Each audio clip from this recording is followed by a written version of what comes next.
back in 2000. He was seriously ill, very weak, went to the doctor. The doctor did say he had extremely low iron, which is rare for a man. And he had sores all over his legs, all over his backside. He was losing hair on his legs, and I mean, it was obvious. You'd see when he'd get up in the morning, there'd be hair in the bed. So he was seriously ill and went to our primary care physician. They eventually sent him to an oncologist. So now we're talking serious illness. And they never had any diagnosis, never any explanation. What Ed did, though, was start doing his own research. I watched a movie called Forks Over Knives, the documentary. At that point, I'd started doing research, and hence I found McDougall. And that's when I started, really start testing out, changing what I eat, a little less meat. I wasn't convinced about all the meat yet. And then 3 months later, so I did that. So that was the first 3 months, and I went from 240 to like 198. In your cholesterol? In my cholesterol. And then after another 3 months, then I was happy with that. And so I went and started doing a lot better. No cheese, no meat, hardly at all.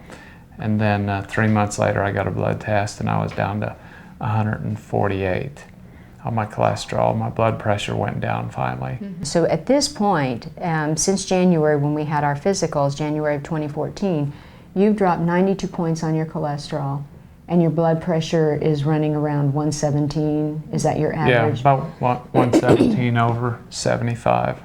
So something that's been just a constant for him, the high blood pressure, as well as the high cholesterol. He has actually improved both of those, and it's 100% diet, no medicine whatsoever. So at this point, we're convinced there's a positive impact to what we eat. We know that from 2000, when Ed was very sick and on his own, just changed his diet, went from seeing the oncologist to being healthy enough to not even have to go to the doctor other than a regular physical.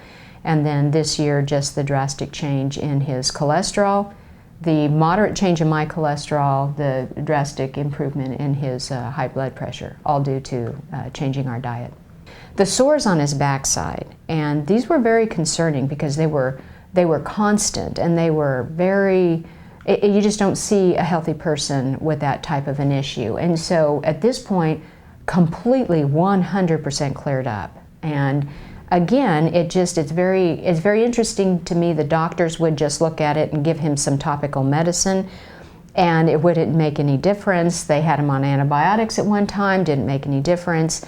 So it just almost leads you to think that it's something, I can't even explain it, but food healed it. And that's, again, very, very drastic improvement just based on the diet change. And I know for myself, when I changed my diet, I noticed, as I'm putting on my makeup in the morning, that my coloring had improved drastically, going from very sallow, which I'd been used to seeing, for years, and especially in the last 2 years when I was on the Atkins diet, to now at least there's some coloring in my face, and some of the blotchiness, which is very common for older women.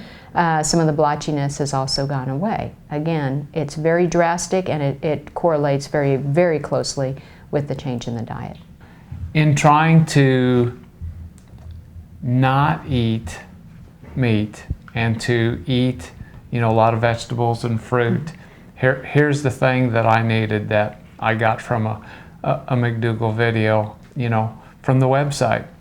And it's the fact that, we have to have the starch. That's what most of the populations ate on. Once I knew that I could eat pasta, potatoes, whole wheat bread, and just, I was home free. So the two big things that I saw that I needed was Forks Over Knives, because when I found that video after watching Fat, Sick, and Nearly Dead, that just changed my life to watch that video.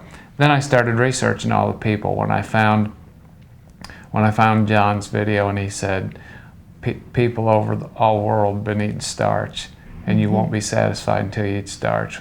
once I hit that point, it was like, okay, I understood it immediately. I needed pasta. I love pasta. Right.